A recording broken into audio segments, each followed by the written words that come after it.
of Miller to lead its women's basketball program. Arizona State President Michael Crow says Miller will restore women's basketball to national prominence. Okay, so believe in us and beat us.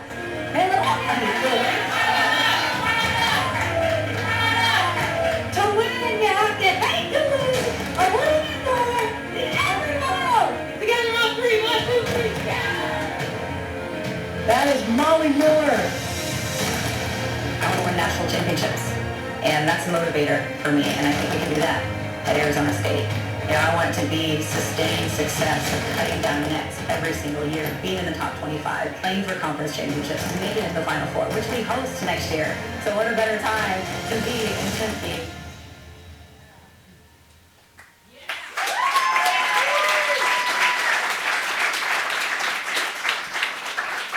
To be your next women's basketball coach at Arizona State. And there are some thank yous and people that I want to acknowledge. Obviously, first sitting to my right and my left, just thank you, Dr. Crow. Thank you, Graham, for your belief and your trust in me. You know, it was very, very clear when I was speaking to you how you embraced the holistic student. And that really aligned with my vision of how I approach my relationships with the holistic student athlete. And I want to make a meaningful impact on the court and off the court and reflect ASU's mission.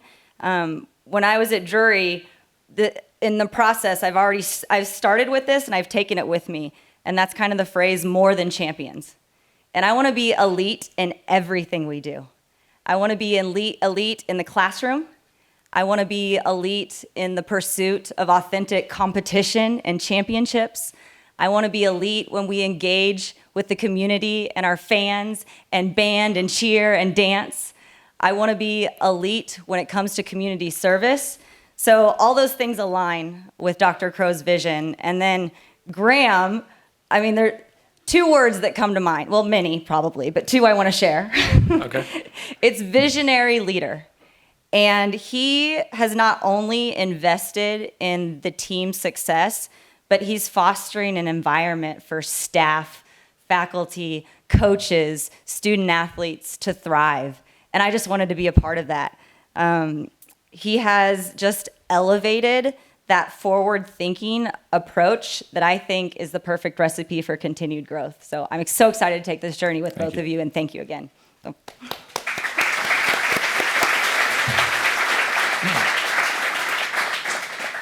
I also want to thank the entire athletic administration team and the department. There's too many names to name, but through my onboarding process, Lisa, Christina, Juliana, you have been phenomenal. Thank you so much. I do want to thank the past players, the past administrators, the past coaches, the past fans who have supported this program.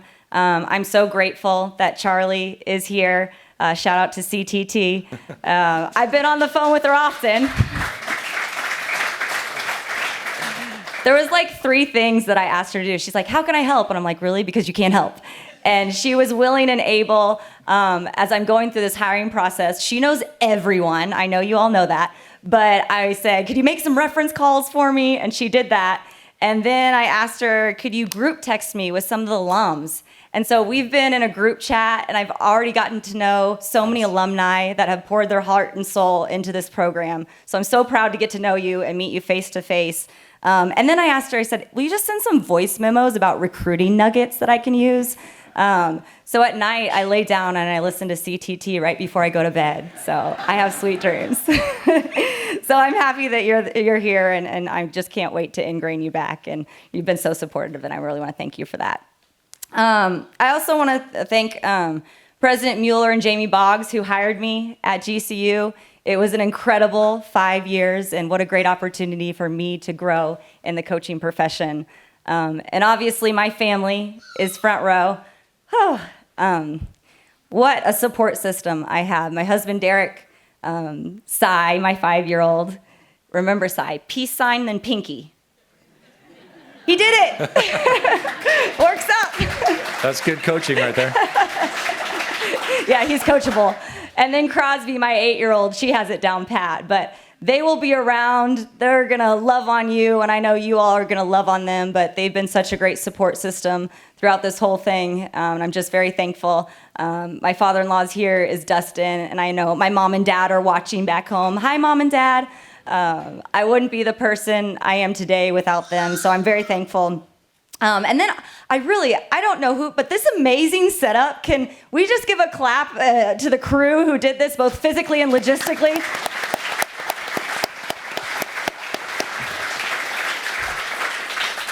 It is a beautiful setting, and I'm in recruitment mode because the portal opened yesterday. So this is a PSA to the recruits. When you see the reception footage outside, I get to recruit you to paradise. It is like an average temperature of 72 and sunny, and it's gorgeous. So you can do both. You can play basketball, and you can come to a destination and have some fun. So that was my recruiting PSA. I had to do that. And last but not least, just everyone who's here today, thank you for your support. And also one more shout out to James Harden for the supportive tweet. I appreciate that as well. But I'm excited to get to work. I want to hit the ground running. I want to make you proud. And hopefully we all leave this press conference fired up about ASU women's basketball.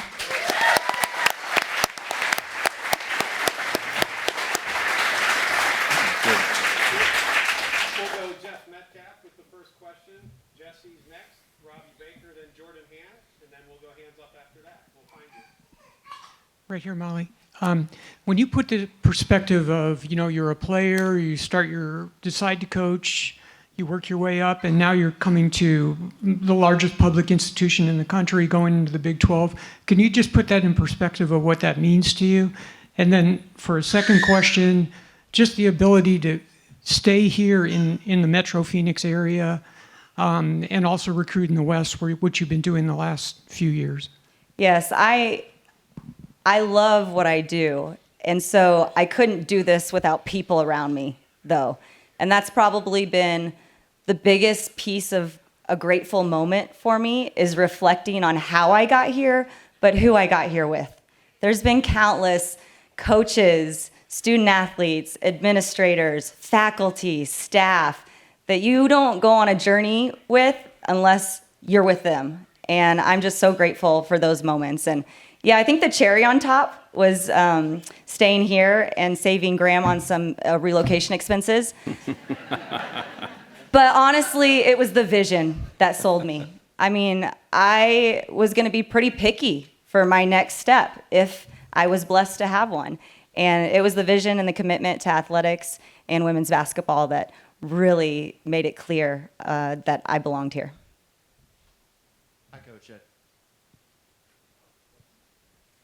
Hi, Coach. Jesse Morrison with Arizona Sports. Just this program in the past has had so much success, not quite in the last couple of years, but in the past it has. Just how do you kind of plan to get it back to that, perennial tournament team? Yeah, thanks, Jesse. I was watching Kenny's interview the other day, and he said he was kind of summing up what this year was going to be, and he made the comment, a sailboat doesn't sail on yesterday's wind. And I was thinking, what would our theme or quote be for next year? And so I started thinking about the sailboat theme, and I came up with, when I'm trying to revive a program and generate excitement, when there's no wind in your sail, row. And we're gonna row. I'm gonna get a staff here. We're gonna hit the ground running, we're gonna work hard, and we're gonna row. And Pat Summitt, her famous quote was, "How am I gonna beat you? I'm gonna outwork you." That's it, and that's what we plan to do. Hey, Coach, over here, Robbie Baker with Fox 10. Good to see you again. Hi, Robbie. Congratulations. You kind of got a taste of the Big 12, I guess, in the tournament playing Baylor. Just kind of what stood out about that experience, and what do you kind of anticipate moving into this conference? I remember one question I got asked when I went from Drury to GCU was, will your style translate to the next level? And then we played Baylor, and I'm like, yes, the defense translates, because I'm convicted to that style. And I thought that was just a great kind of first glimpse of how I need to recruit, what the level is. Does the style of play work with that? And so that was a blessing for me also, to not only be in the tournament and experiencing it, but really seeing a top of the conference opponent and how they operate and work, and what do I need to do to plan for the future.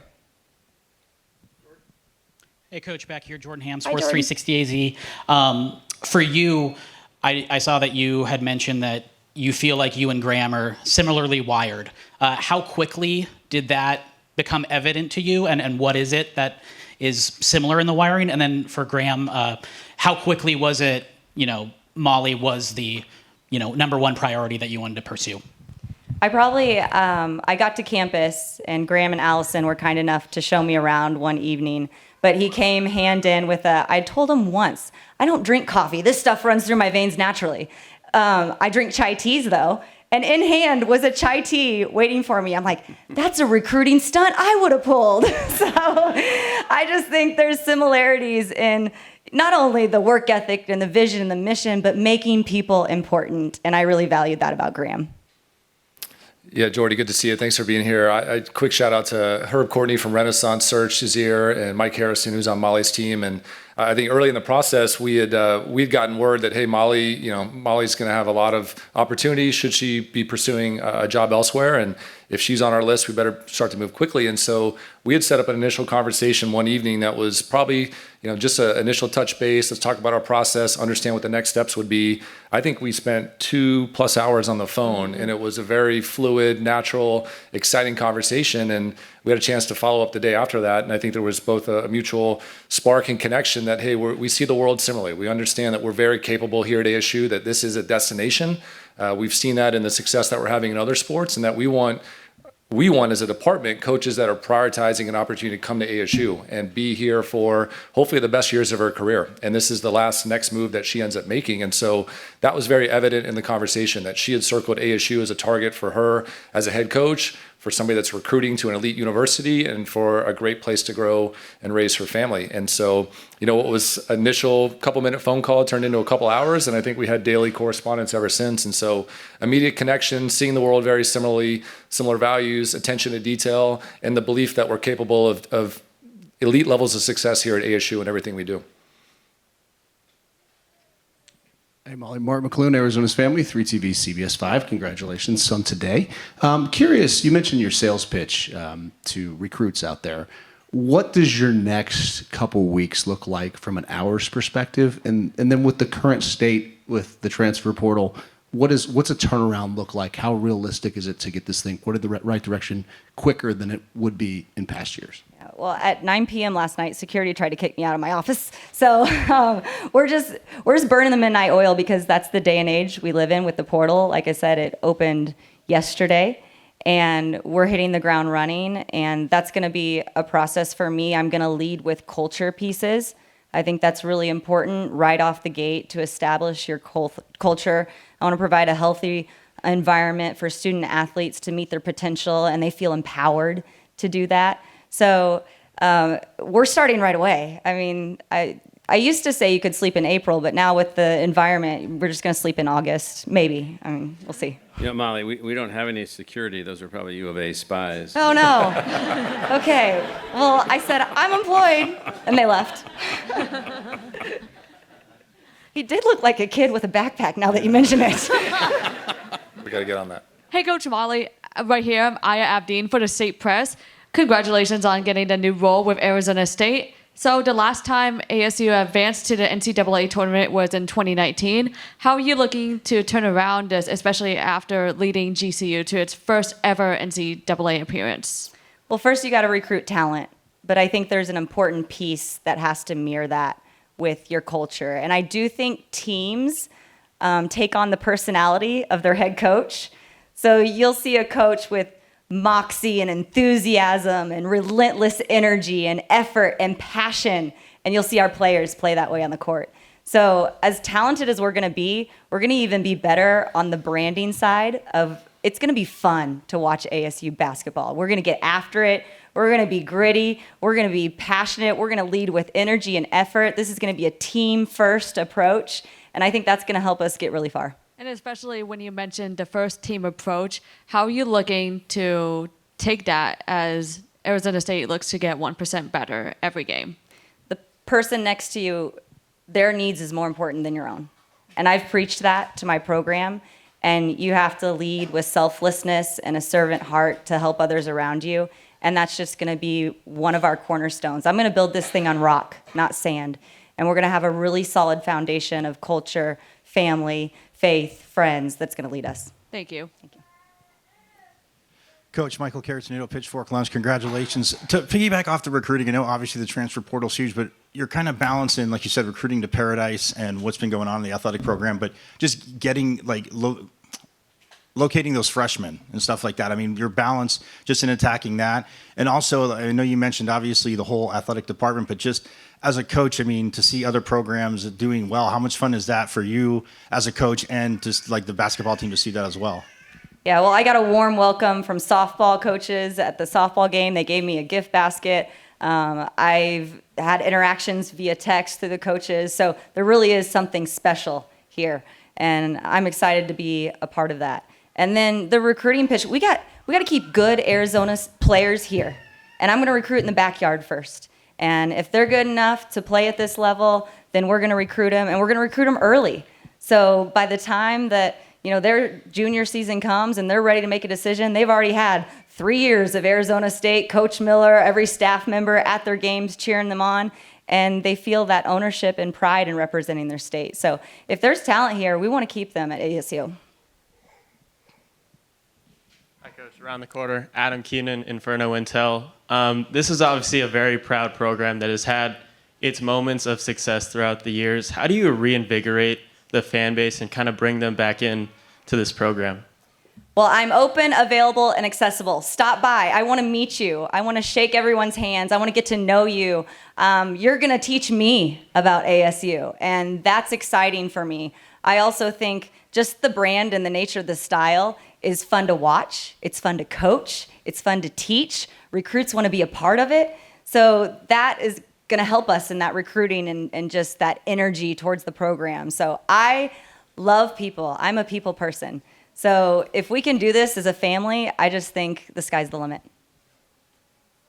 Anybody else? In the back? Landon and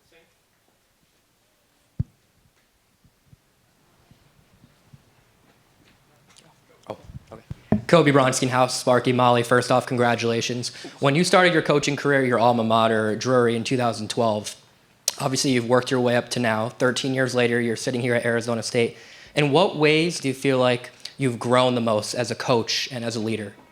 I've said this before, your experience helps you grow, right? But I became such a better coach when I became a parent. Like, you kind of learn what tough love looks like. You want to have a standard and expectation. And I think these kids, my biological kids and my basketball kids, want to be held to a standard and loved along the way. I'm going to wrap my arms around them, but I'm also going to push them. I'm going to push them on the court. I'm going to push them in the classroom. So I think just understanding that if you have those relationships, those kids will run through a wall for you. And I do the same for them. Hi, Coach. Aiden Blank, also House of Sparky. You've been in the Valley for half a decade now, coaching at the D1 level. What specifically was it about this location? Now, you mentioned saving on moving expenses when you moved here. What specifically was it about this location that makes it easy for you to coach here and easy for you to build a team and a family here? I think the community. You've got kind of the best of both worlds. This is what I just told a recruit, that we have 4 visits scheduled right now from the portal, by the way. But I said, you can have the best of both worlds. Like, you have this family, homey feeling within your program, and then you've got an incredible academic institution and an athletic institution. And then you have Tempe, Scottsdale, Phoenix, an area where you can really spread your wings and be whoever you want to be, and be innovative like the university, and explore a little bit about yourself. And I just think that's such a great sell for these kids in their formidable years.